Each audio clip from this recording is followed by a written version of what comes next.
La story nostalgie. La story nostalgie. Brice de Passe.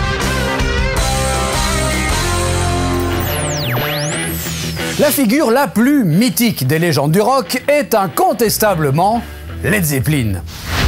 En effet, plus de 30 ans après leur séparation, le groupe est toujours aussi populaire, tant auprès des fans de la première heure que ceux de la jeune génération.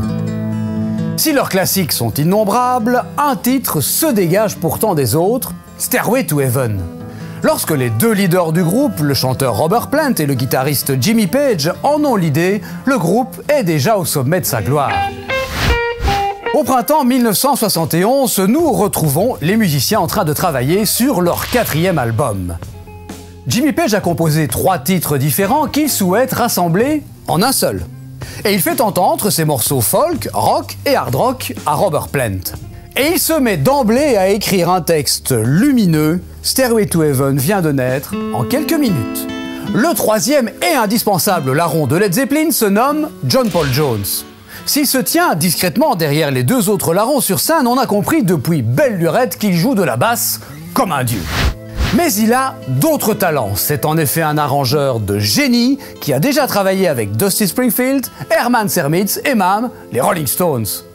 L'arrangement qu'il imagine pour ce nouveau titre et les instruments révolutionnaires, ses ancêtres des synthétiseurs qu'il utilise, sont pour beaucoup dans la magie qui se dégage des premiers instants de Stairway to Heaven. Mais voilà, les 8 minutes que dure le titre empêchent leur firme de disques Atlantic de le sortir en 45 tours. Il n'existera donc jamais en single, sauf pour les radios américaines. Car aux États-Unis, la demande est tellement forte qu'il va être diffusé plus de 3 millions de fois en l'espace de 20 ans. On le devine, la pression que va subir le groupe pour le sortir en single est énorme.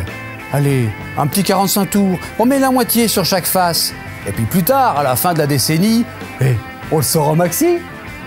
Mais Led Zeppelin continuera à dire non pendant 20 ans. Si les gens veulent écouter Stairway to Heaven, qu'ils achètent l'album. Et ça marche. Car il n'y a pas que les radios qui en font la promo, il y a aussi et surtout le bouche à oreille. Regardez, vous avez probablement découvert Stairway to Heaven en l'entendant chez un copain ou une copine. Interprété au final de chacun des mémorables concerts de Led Zeppelin, Stairway to Heaven a engendré plus d'1 demi-milliard de dollars de droits. Et il figure encore aujourd'hui dans le top 10 de la meilleure chanson de tous les temps, à chaque classement organisé par une radio ou un magazine.